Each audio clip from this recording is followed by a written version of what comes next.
नमस्कार दोस्तों, कृष्णा क्लासेस पर आप सभी का स्वागत है।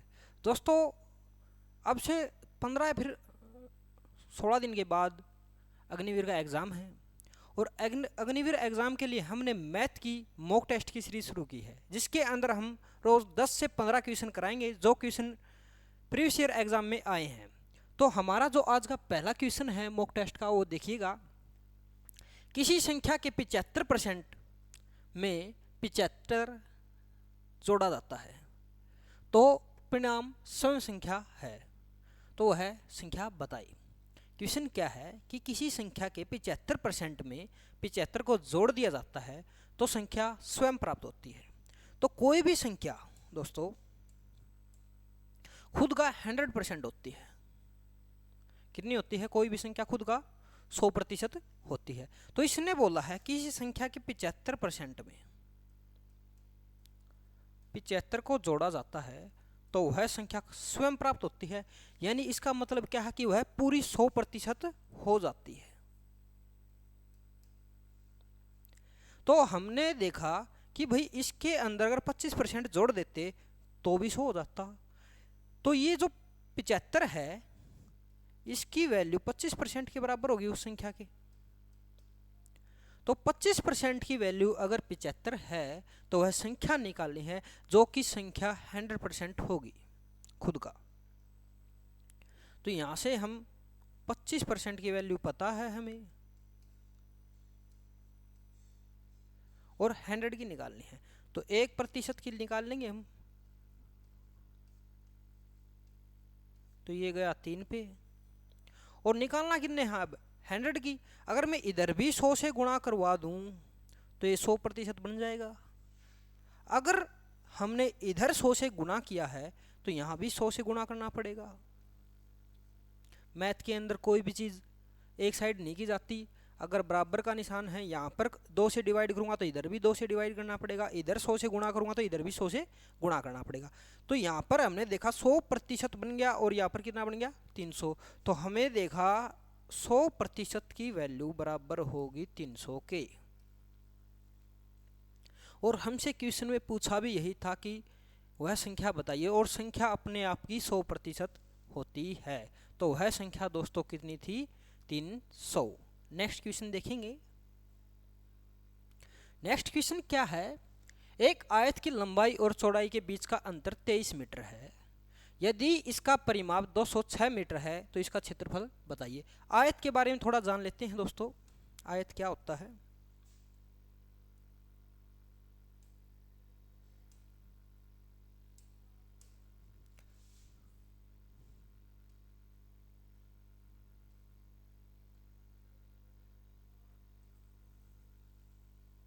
ये एक आयत है, ये होती है इसकी लंबाई और ये होती है चौड़ाई, ब्रेथ, और ये होती है लेंथ। तो दोस्तों परिमाप क्या होता है? परिमाप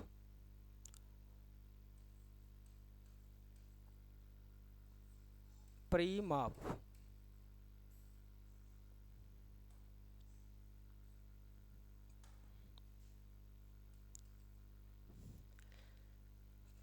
परिमाप दोस्तों किसी भी आकृति की बाहरी जो बाउंड्रीज होती हैं उनका सम होता है।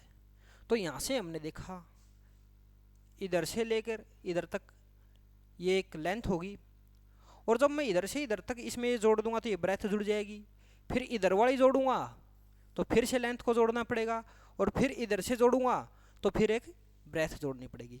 यानी कि आयत का जो परिमाप बनेगा उसमें 2 बार लंबाई आएगी और 2 बार चौड़ाई आएगी। तो आयत का जो परिमाप होगा 2 में L प्लस में B होगा।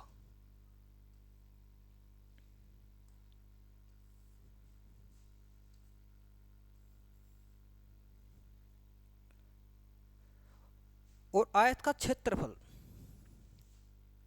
तो दोस्तों क्षेत्रफल क्या होगा? आयत का क्षेत्रफल होगा L इंटू में B। ये जो बाहरी बाउंड्री के द्वारा घेरा हुआ क्षेत्र होता है इसी को क्षेत्रफल बोलते हैं दोस्तों। तो जो आयत का क्षेत्रफल होगा वो है होगा L इंटू में B। अब एक और क्वेश्चन में पूछ लिया जाता है विकर्ण।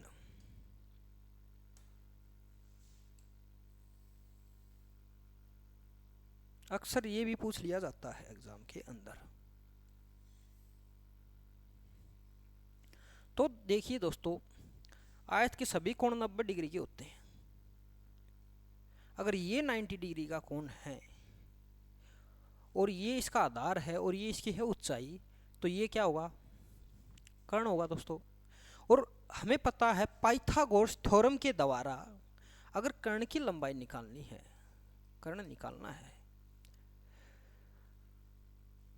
तो कर्ण बराबर होता है पाइथागोरस थ्योरम बोलते हैं कर्ण का स्क्वायर बराबर होगा लंब का स्क्वायर प्लस में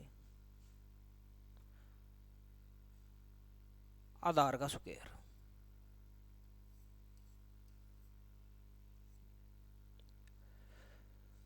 तो हमें यहां पर इसका निकालना है विकर्ण। तो विकर्ण बराबर होगा कर्ण को ही, इस कर्ण को ही विकर्ण बोल दिया जाता है। विकर्ण बराबर होगा एल स्क्वायर प्लस में बी स्क्वायर, और जो यहाँ वाला स्क्वायर था वो यहाँ पर जाके अंडर रूट में आएगा, तो जो विकर्ण निकालेंगे एल स्क्वायर प्लस में बी स्क्वायर होगा दोस्तों। अब हम अपने क्वेश्चन की तरफ चलते हैं। हमने तीनों फॉर्मूले सीख लिए, परिमाप का, क्षेत्रफल का और विकर्ण का। अब देखते हैं क्वेश्चन में क्या पूछा है। इसने बोला है एक आयत की लंबाई और चौड़ाई के बीच का अंतर यानी कि L माइनस बी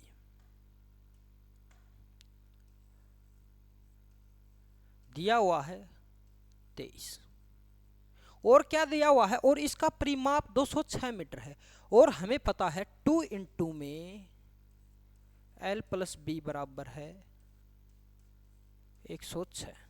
तो यहां से मैं L प्लस बी निकाल सकता हूं अकेला, तो L प्लस में बी होगा, इसके बटे में 2 ले आऊंगा तो कितना होगा दोस्तों?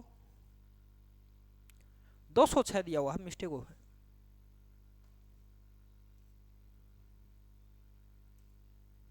ये जो गिवन था ये था 206, तो 206 अपॉन में 2, भाई ये 2 इधर आ गया, इससे इसको काटा कितना गया 103 पे, तो L प्लस में B कितना होगा दोस्तों? 103।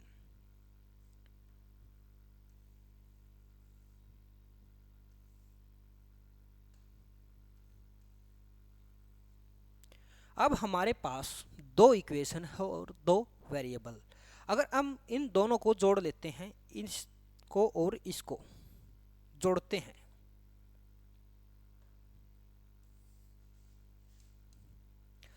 तो ये प्लस का है, ये माइनस का, ये कट जाएगा। एक एल बी और एक एल ये है, तो यहाँ कितना होगा 2L। ये दोनों प्लस में है, इनको जोड़ेंगे तो कितना आ जाएगा 126। तो यहाँ से मैं L निकाल सकता हूँ 126 बटे में 2, इस पे काटा कितना गया 63। तो यहाँ से हमें पता चल गया अगर L 63 है तो B निकाल लेंगे। L की वैल्यू यहाँ रख लेते हैं या फिर यहाँ रख लेते हैं। L की वैल्यू है दोस्तों, इक्वेशन फर्स्ट में रखते हैं 63 माइनस में B बराबर है 23। तो यहाँ से B निकालूंगा मैं, तो B कितना होगा, ये B इधर की तरफ आएगा और ये 23 इधर की तरफ, तो 63 माइनस में 23 बराबर होगा 40 के। तो हमें अब इसकी लंबाई भी पता है और इसकी चौड़ाई भी पता है। तो क्षेत्रफल का फॉर्मूला क्या होता है दोस्तों? L इंटू में B। तो लेंथ है 63, ब्रेथ है 40, इन दोनों की गुणा करेंगे। तो यहाँ पर 40 है, तो इस जीरो को तो मैं बाद में लगा लूँगा, इससे करवाता हूँ। 4 तिये 12, एक हासिल, 4 छिक 24 और एक ये हासिल वाला 25, और ये जीरो चिपका देंगे हम इसके पीछे। तो जो हमारा क्षेत्रफल होगा दोस्तों वह होगा 2520। मैंने लगभग यहाँ पर आयत के बारे में पढ़ाया है, जो जो आपसे पूछा जा सकता है। आगे नेक्स्ट क्वेश्चन देखेंगे। ए और बी के बीच चुनाव में ए 480 वोटों के अंतर से जीत जाता है। यदि ए को कुल वोटों का 70% वोट मिले तो कुल कितने वोट थे। दोस्तों मैंने बताया था कोई भी संख्या अपने आप का 100% होती है, तो अगर मैं कुल वोटों की बात करता हूँ तो कुल वोट 100 रहे होंगे प्रतिशत में। तो इसने बोला है यदि ए को कुल वोट का 70% मिले तो मैं बोल सकता हूँ कि भाई 100 में से 70 मिल गया होगा ए को, तो बी को कितना मिलेगा। तो आप बोलोगे सर बी को मिलेगा 70 में से 100 में से 70 जाएगा, कितना बच गया 30%। तो मैं आपसे परसेंटेज में पूछूंगा भाई प्रतिशत में ए बी से कितने अधिक ले रहा है, तो आप बोलोगे इसमें से घटा देंगे 40% अधिक ले रहा है। लेकिन क्वेश्चन में बोला भाई ये प्रतिशत में नहीं, ये डाटा है नंबर में, कितना 480। तो हम बोलेंगे भाई 40% की वैल्यू ही 480 रही होगी। और उसने पूछा क्या है दोस्तों, कुल वोट कितने थे। तो कुल वोट कितने थे 100%, 100 की वैल्यू निकालनी है, 40 की हमारे पास है, तो इस जीरो से ये वाली जीरो गई। अब इसको मैं प्रतिशत को निकालूं तो 48/4 निकालनी कितनी है 100, तो इसको मैं इधर भी 100 से गुणा करवा दूं और इधर भी 100 से गुणा करवा दूं, तो क्या 100% बन गया इधर की तरफ। अब यह जाएगा कितने पे 12 पे, तो 12 इंटू में 100 तो कितना हो जाएगा 12 गुणा में 100 इज इक्वल टू 1200। तो कुल वोट कितने रहे होंगे दोस्तों 1200। नेक्स्ट क्वेश्चन देखिएगा, एक व्यापारी के पास 12 क्विंटल गेहूं था, उन्होंने इसका एक हिस्सा 13% लाभ और बाकी 23% लाभ पर बेचा, जिसमें उसे कुल 17% का लाभ कमाया। 23% लाभ पर उसने कितना क्विंटल बेचा। दोस्तों ऐसे क्वेश्चन एलिजेशन मेथड के द्वारा किए जाते हैं। अब एलिजेशन लगता कैसे है मैं आपको बताता हूं। दोस्तों जैसे कि इसने यहां लिखा हुआ है लाभ, ऊपर लिखा जाता है लाभ या फिर हानि जो भी गिवन हो, लाभ या फिर हानि जो भी गिवन हो, लेकिन यहां पर हमने देखा कि दोनों ही तरफ लाभ है, और जहां बीच में जो होता है वो भी लाभ या फिर हानि ही होगा, लाभ या हानि या हानि या हानि। और जो नीचे आता है इनका रेशियो वो होता है उस संख्या का अनुपात। क्या होता है अनुपात। एलिजेशन कुछ इस प्रकार लगता है। अब हम इस क्वेश्चन में लगाएंगे, तो ऊपर क्या दिया हुआ है भाई 12 क्विंटल, तो यहां तो उसका अनुपात आएगा भाई कितने कितने में। ऊपर जो लिखा जाएगा 13% लाभ पर, यानी पहली बार में कितना है 13%, ए ने, और फिर दूसरे ने दिया है जो उसने दिया है 17% पर, 23% पर बाकी बचा हुआ, यानी बी ने दिया होगा कितने पे 23% पे। यहां भी लाभ है और यहां भी लाभ ही है,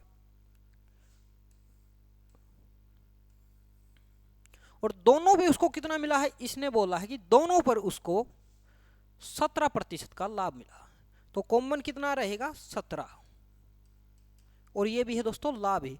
अब जो इसको निकालेंगे हम वो आएगा अनुपात, तो 27 में से 17 जाएगा तो कितना बचेगा 6, और 17 में से 13 जाएगा तो कितना बचेगा 4, यानी कि उन दो नंबर्स का अनुपात 6:4 रहेगा। यानी कि जो 13% लाभ पर वस्तु दी गई है उसका अनुपात रहेगा 6 दोस्तों, जो 23% लाभ पर दी गई है उसका अनुपात रहेगा 4। अब हम क्वेश्चन को आगे सोल्व करते हैं।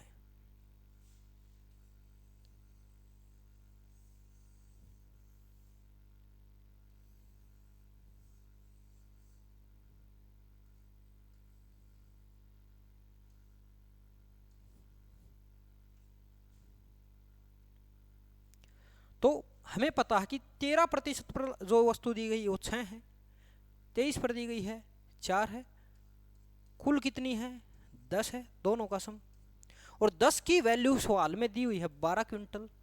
कितनी दी हुई है 12 क्विंटल। तो एक की वैल्यू रही होगी 1.2 क्विंटल, और निकालने कितनी है भाई 23% लाभ पर जो वस्तु बेची थी। तो 23% पर कितनी बेची थी 4, तो 4 की वैल्यू निकालनी है। अगर मैं इधर भी 4 से गुणा करवा दूं तो इधर भी करवानी पड़ेगी, यानी कि 4 की वैल्यू कितनी हो जाएगी दोस्तों, यहाँ से 12 चौके 48, एक अक्षर के बाद में पॉइंट, यानी 4.8 4.8 क्विंटल गेहूं उसने 23% लाभ पर बेचा था। नेक्स्ट क्वेश्चन देखिएगा।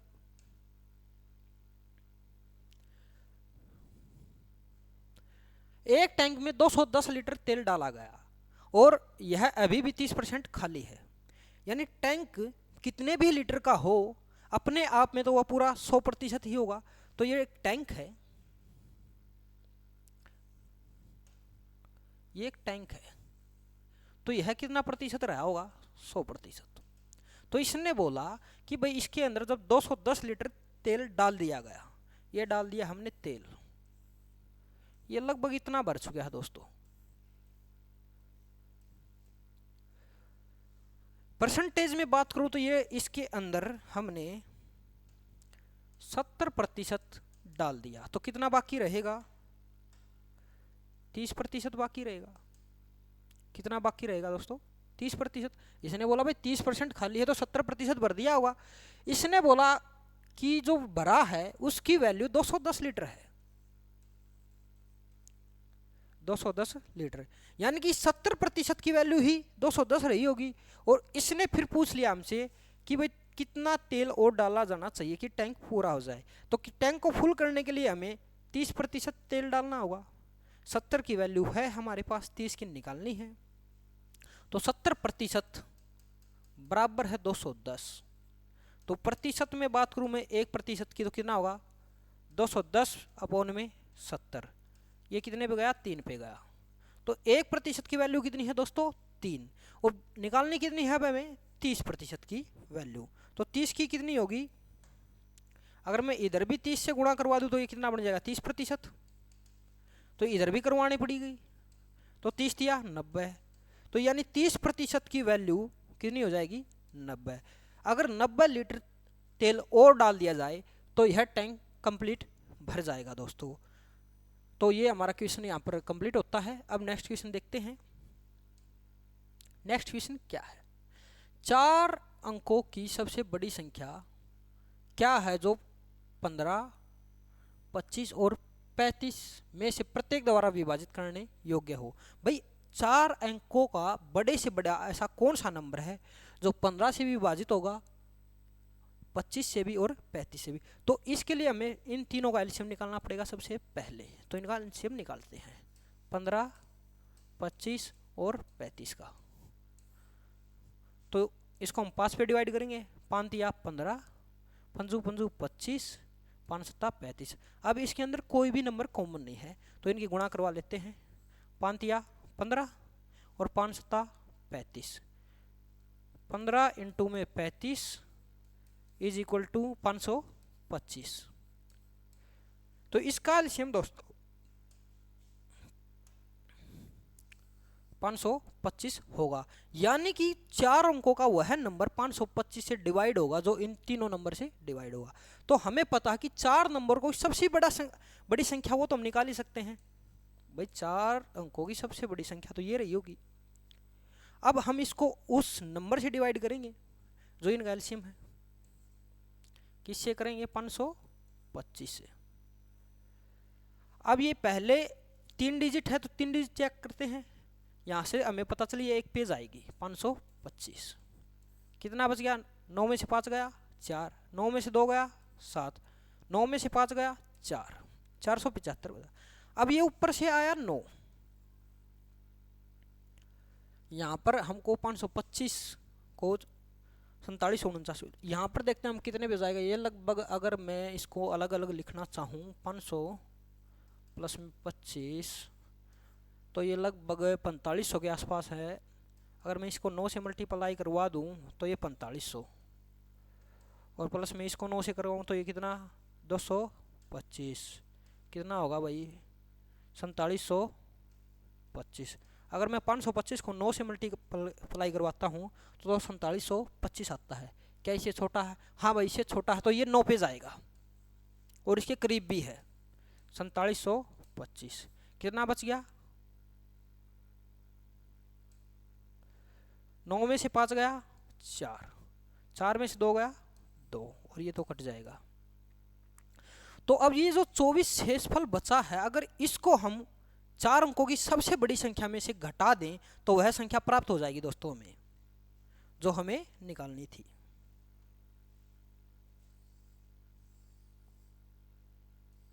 ये नॉर्मल गुणा थी, आप करके देख लोगे। 4 अंकों की सबसे बड़ी संख्या में से अगर मैं यह शेषफल घटा देता हूं तो वह संख्या प्राप्त होगी जो इन तीनों नंबर से डिवाइड होगी। तो यहाँ पे अगर मैं 24 घटाऊं तो दोस्तों 9 में से 4 गया 5, 9 में से 2 गया 7, और ये 99 एज इट इज, यानी कि वह संख्या 9975 होगी जो 15, 25 और 35 सभी नंबर से विभाजित होगी। आप इसका स्क्रीनशॉट ले सकते हैं। नेक्स्ट क्वेश्चन देखेंगे। अब नेक्स्ट क्वेश्चन क्या है दोस्तों? यदि दुकानदार 100 रुपये में एक आइटम बेचता है जो 1250 रुपये में चिन्हित है। चिन्हित का मतलब क्या है दोस्तों? इसका मतलब है कि उसके ऊपर जो आप कोई भी चीज खरीदते हैं उसके ऊपर एक एमआरपी रेट लिखा हुआ आता है, वह चिन्हित ही होता है, इतने रुपए में चिन्हित, यानी ये है एमआरपी या अंकित मूल्य या फिर अंकित मूल्य। तो जो एमआरपी गिवन है वह है कितना? 1250, और ये 1000 रुपये में बेची जा चुकी है। ये चीज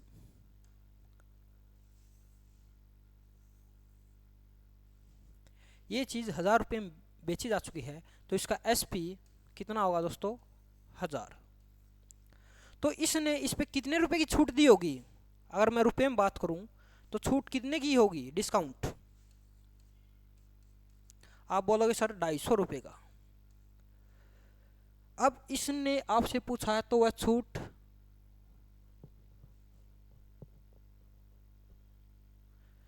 छूट क्या होगी? तो दोस्तों अगर इसने पूछा छूट रुपए में तो वह होगी 250 रुपए,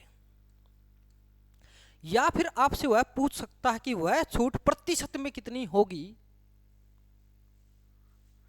तो वह कितनी प्रतिशत, ऐसा ही पूछ सकता है यहां पर इसको काट कर, तो वह कितनी प्रतिशत छूट दे रहा है, ऐसा भी पूछ सकता है। तो प्रतिशत में निकालने के लिए एक फॉर्मूला सा होता है, छूट बटे में अंकित मूल्य गुणा में 100। तो अब हम छूट निकालें। छूट हमारे पास कितनी है? 250 रुपये। अंकित मूल्य भी हमारे पास दोस्तों कितना? 1250 रुपये, और गुणा में 100।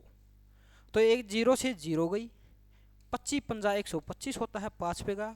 अब 5 पे इसको काटूंगा तो 20 पंजे 100 होता है, तो ये 20 पे जाएगा। तो यानी कि मैं प्रतिशत में बात करूं तो वह 20% की छूट देगा। अगर ये क्वेश्चन प्रतिशत में पूछा होता तो इसका 20% राइट आंसर होता, और अगर इसने रुपए में पूछा है तो इसका 250 रुपये राइट आंसर होगा। नेक्स्ट क्वेश्चन देखिएगा।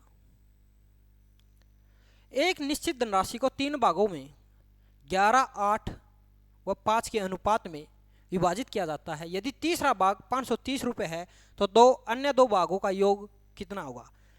3 भागों में बांट दिया इसने, तो इसने बोला जो पहला भाग है वह 11 है, दूसरा 8 है, तीसरा कितना है? 5। ये है दोस्तों उस संख्या के अनुपात। तो अब इसने क्वेश्चन में दिया है अगर ये तीसरा भाग 530 रुपये है, यानी कि तीसरा भाग जिसकी अनुपात में वैल्यू 5 है उसकी रुपए में वैल्यू कितनी है? 530 रुपये। तो मैं बात करूं एक की कितनी होगी? आप बोलोगे डिवाइड मार दो 5 से, 106 रुपये। एक की वैल्यू कितनी होगी? 106। अब यहां से इसने बोला है कि दोनों भागों का योग रुपए में कितना है, यानी कि इन दोनों का अनुपात का योग रुपए में कितना बनेगा, तो नॉर्मली कितना बनेगा 19 अनुपात में। तो और बनाना है हमें रुपए में, तो एक की वैल्यू अगर 106 है तो 19 को 106 से गुणा करवाना पड़ेगा। तो ऐसे नंबर को गुणा जब भी करवाते हैं तो इसको तोड़ लेते हैं बड़े नंबर को, 100 प्लस में 6, भाई 100 प्लस में 6 106, अब इसको करवा दें 19 से गुणा, तो 19 को इससे पूरा कंप्लीट जाएगा 1900 प्लस में 19 छिक्का 114, अब जोड़ लेंगे इसको, तो 4 का 4, 1 का 1, 1 और 9 10, यानी कि 0, 1 हासिल, 1 और 1 वो हासिल वाला कितना 2, यानी कि 2014 उन दोनों नंबर्स का योग हुआ। इन दोनों का रुपए में कितना रहेगा दोस्तों 2014 रुपये।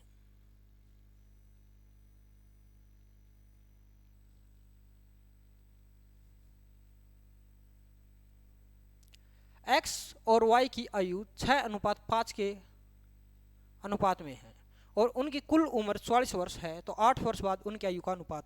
देखो एक क्वेश्चन आयु से भी नजर आता है आपके एग्जाम में, हर एक एग्जाम में। इसने बोला है x और y जिनका अनुपात 6:5 है, दिया हुआ है दोस्तों। इसने बोला कि उन दोनों का योग, अगर मैं अनुपातिक में बात करूं तो इन दोनों का योग कितना होगा 11, लेकिन क्वेश्चन में बोला है ये 11 न है दोस्तों, यह है 44। कितना गुना है 4 गुना है। तो इसने पूछ लिया कि 8 वर्ष के बाद उनके आयु का अनुपात कितना होगा। अब पहले मुझे x की प्रेजेंट की वैल्यू पता होनी चाहिए, प्रेजेंट में उसके अनुपात में तो 6, लेकिन अगर 1 की वैल्यू 4 है तो 6 की वैल्यू कितनी रही होगी 24। प्रेजेंट के अंदर उसकी उम्र कितनी है दोस्तों वर्तमान में 24 वर्ष, और इसकी कितनी हो जाएगी गुणा में 4 करूंगा तो 20, y की कितनी है 20। अब इसने जो अनुपात पूछा है वह पूछा आज से 5 वर्ष बाद 8 वर्ष बाद का, तो इसके अंदर मैं 8 जोड़ूंगा, भाई 8 वर्ष बाद की पूछ रहा है तो कितनी होगी 32। अब 8 इसके अंदर भी जोड़ना पड़ेगा, तो यह कितनी हो जाएगी 28। क्या ये किसी नंबर से कट रहे हैं, देखो हाँ ये कट रहे हैं 4 पर, 4 8 32 और 4 7 28। जो अनुपात आज से 8 वर्ष बाद होगा दोस्तों वह रहेगा 8:7। तो उन दोनों x और y की आयु का अनुपात आज से 8 वर्ष बाद 8:7 होगा। नेक्स्ट क्वेश्चन, एक वस्तु को 50% के लाभ पर बेचा जाता है, भाई 50% के लाभ पर बेचा जाता है। 50% से क्या मतलब है 1/2 फ्रैक्शन में, यानी कोई वस्तु 2 की थी तो उस पर 1 का लाभ कमाया जाता है। तो वस्तु का क्रय मूल्य कितना था दोस्तों 2, और लाभ कमाने के बाद में विक्रय मूल्य कितना हो जाएगा 2 और 1 3। यदि क्रय मूल्य 2 गुना हो जाता है, इसने बोला भाई इसको 2 गुना कर दो, गुणा में 2 तो 2 गुना हो जाएगा कितना 4, तथा विक्रय मूल्य आधा हो जाता है। जो विक्रय मूल्य था दोस्तों कितना था 3, इसको करना है आधा, यानी कि 3/2 कितना हो जाएगा 1.5। तो यह कितना हो जाएगा दोस्तों 1.5। अगर क्रय मूल्य 4 रुपये है और विक्रय मूल्य 1.5 रुपये है तो दोस्तों साफ सी बात है हानि होगी, और हानि कितने की होगी 4 में से 2.5 घटा दूं तो हानि होगी 2.5 रुपये की, हानि कितनी होगी 2.5 की। और दोस्तों लाभ और हानि हमेशा ही क्रय मूल्य पर होते हैं, तो क्रय मूल्य कितना है 4, क्रय मूल्य कितना है 4। और अब इसने पूछ लिया कि हानि प्रतिशत क्या होगा। प्रतिशत में बदलने के लिए 100 से गुणा करवाया जाता है। अब इसको हम काटेंगे, ये गया 25 पे, और 25 को 2.5 से गुणा कराएंगे तो 25 दूनी पूरा 50। अब 0.5 से 25 की गुणा कराऊं तो कितना आएगा 0.5 का मतलब होता है 1/2, और 25 का 1/2 होता है 12.5, यानी कि 50 प्लस में 12.5 62.5 हमारा आंसर रहेगा।